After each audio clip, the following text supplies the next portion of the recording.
জানিয়ে দেব গুরুত্বপূর্ণ আপডেট আন্তর্জাতিক সংবাদ। শুরুতেই সংবাদ শিরোনাম, পরে বিস্তারিত। মিয়ানমারে জান্তা সামরিক ঘাঁটি দখলের পর থাইল্যান্ডে পালালো শতাধিক সেনা। এরপর জানিয়ে দেব গাজায় একদিনে 139 জনকে হত্যা, 28 জন ছিলেন ত্রাণের অপেক্ষায়। আরও জানিয়ে দেব ইসরায়েল যুক্তরাষ্ট্র পরিচালিত গাজায় হিউম্যানিটেরিয়ান ও ফাউন্ডেশনের অবসান চায় হামাস। সর্বশেষ জানিয়ে দেব শুল্ক 20% নিচে রাখতে বাণিজ্য চুক্তি নিয়ে আলোচনায় যুক্তরাষ্ট্র ভারত রিপোর্ট। এতক্ষণ শুনছিলেন সংবাদ শিরোনাম, এবার বিস্তারিত। তার আগে অনুরোধ থাকবে আজকের এই ভিডিও সম্পর্কে আপনার মূল্যবান মতামত। ভিডিও ভালো লাগলে লাইক, কমেন্ট ও শেয়ার করে সবাইকে দেখার সুযোগ করে দিন। মিয়ানমারে জান্তা সামরিক ঘাঁটি দখলের পর থাইল্যান্ডে পালালো শতাধিক সেনা। মিয়ানমারের পূর্বাঞ্চলে জাতিগত কারণে যোদ্ধারা একটি সামরিক ঘাঁটি দখল করার পর 100 জনেরও বেশি জান্তা সেনা সহ শত স্থানীয় বাসিন্দা থাইল্যান্ডে পালিয়ে গেছে। রোববার 13 জুলাই সংবাদ মাধ্যম থাই এক্সমিনারে জানিয়েছেন শনিবার গভীর রাতে কারেন ও ন্যাশনাল লিবারেশন আর্মির KNLA যোদ্ধারা রাজ্য জান্তা ঘাঁটিতে আক্রমণ শুরু করলে সংঘর্ষ শুরু হয়।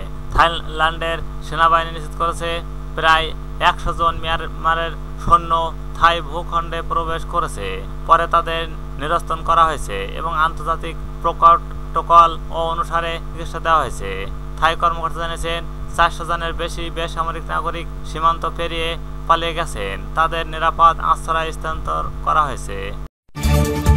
গাজায় একদিনে 139 ফিলিস্তিনিকে হত্যা, 28 জন ছিলেন ত্রাণের অপেক্ষায়। গত 24 ঘন্টায় অবরুদ্ধ গাজা উপত্যকায় হাসপাতালগুলোতে 139 জন ফিলিস্তিনির লাশ আনা হয়েছে। একই সময় অন্তত 425 জন আহত হয়ে চিকিৎসা নিতে এসেছেন। রোববার 13 জুলাই এক বিবৃতিতে গাজা স্বাস্থ্য মন্ত্রণালয় এই তথ্য জানিয়েছেন। বিবৃতিতে বলা হয়, গত 24 ঘন্টায় মানবিক সাহায্য পেতে গিয়ে 28 জন ফিলিস্তিনি প্রাণ হারিয়েছেন, যার ফলে সাহায্য চাইতে গিয়ে এখন পর্যন্ত নিহতের মোট সংখ্যা 833 জনে দাঁড়িয়েছে। সবশেষ নিহত মিলিয়ে 2023 সালের অক্টোবর থেকে গাজা ইসরায়েলের গণহত্যা যুদ্ধে কমপক্ষে 58,026 জন ফিলিস্তিনি নিহত হয়েছে। সেই সঙ্গে আহতের সংখ্যা 1,38,520 জনে দাঁড়িয়েছেন। মন্ত্রণালয় আরও জানিয়েছেন অনেক ভুক্তভোগী এখনও ধ্বংসস্তূপের নিচে এবং রাস্তায় আটকা পড়ে আছেন। উদ্ধারকারীরা তাদের কাছে পৌঁছাতে পারছেন না। ইসরায়েল যুক্তরাষ্ট্র পরিচালিত গাজা হিউম্যানিটেরিয়ান ও ফাউন্ডেশনের অবসান চায় হামাস। ইসরায়েল যুক্তরাষ্ট্র পরিচালিত গাজা হিউম্যানিটেরিয়ান ফাউন্ডেশন GHF বাতিলের দাবি জানিয়েছেন স্বাধীনতাকামী আন্দোলন হামাস। রোববার 13 জুলাই টেলিগ্রাম চ্যানেলে এক বিবৃতিতে হামাস বলছেন, জয়নবাদী আমেরিকান ও বাহিনীর সাহায্য বিতরণ কেন্দ্রের কাছে ধারাবাহিক হত্যাকাণ্ড অব্যাহত রয়েছে।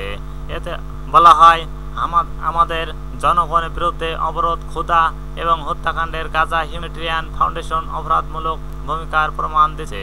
এর জন্য সমগ্র আরব বিশ্ব এবং আন্তর্জাতিক সম্প্রদায়ের দ্রুত পদক্ষেপ নেওয়া প্রয়োজন বলেও উল্লেখ করেছেন হামাস, যাতে এই নির্মম প্রক্রিয়াটি নির্মূল করা যায় এবং এই নির্মাতাদের জবাবদিহিতার জন্য আহ্বান জানানো হয়। গত 2 মাস থেকে ইসরায়েল ধারাবাহিক গণহত্যা ও অবরোধের শিকার গাজা উপত্যকায় আন্তর্জাতিক মানবিক সাহায্য আসছে না। ইসরায়েল সিদ্ধান্ত সমস্ত চেকপয়েন্ট বন্ধ রয়েছে এবং তথাকথিত গাজা হিউম্যানিটেরিয়ান ও ফাউন্ডেশনের মাধ্যমে খাবার বিতরণ করা হচ্ছে। শুল্ক 20% নিচে রাখতে বাণিজ্য চুক্তি নিয়ে আলোচনায় যুক্তরাষ্ট্র ভারত রিপোর্ট। যুক্তরাষ্ট্র ও ভারত একটি অন্তর্বর্তীকালীন বাণিজ্য চুক্তির অগ্রগতি নিয়ে কাজ করছে, যা প্রস্তাবিত শুল্ক 20% নিচে নামিয়ে আনতে পারে। এটি হলো তা ভারত দক্ষিণ এশিয়ার অন্য প্রতিদ্বন্দ্বী দ্বীপের তুলনায় একটি সুবিধাজনক অবস্থানে থাকবে। শনিবার 12 জুলাই এক প্রতিবেদনে বিষয়টি সম্পর্কে অবগত ব্যক্তিদের বরাতে ভারতীয় সংবাদ মাধ্যম ইকোনমিক টাইমস ও এমনটাই জানিয়েছেন। প্রতিবেদনে বলা হয়, আলোচনার সঙ্গে যুক্ত ব্যক্তিরা নাম প্রকাশ না করার শর্তে জানিয়েছেন, ভারত অন্যান্য অনেক দেশের মতো ট্রাম্প শুল্কপত্র পাওয়ার আশা করছে না। তার আশা করছে একটি বিবৃতির মাধ্যমে বাণিজ্য ব্যবস্থা ঘোষণা করা হবে। তারা বলছে অন্তর্বর্তীকালীন চুক্তিটি অব্যাহত আলোচনার সুযোগ করে দেবে। এটি নয়াদিল্লিকে ভবিষ্যতে প্রত্যাশিত চুক্তির আগে অনিশ্চিত সমস্যাগুলো সমাধানের সুযোগ দেবে। সূত্রগুলো আরও জানিয়েছেন, অন্তর্বর্তীকালীন চুক্তির সময়কাল কতটুকু হতে তা অস্পষ্ট। বিবৃতিতে সম্মত সম্প্রতি প্রাথমিকভাবে প্রস্তাবিত 26% তুলনায় 20% নিচে নির্ধারণ করা হবে।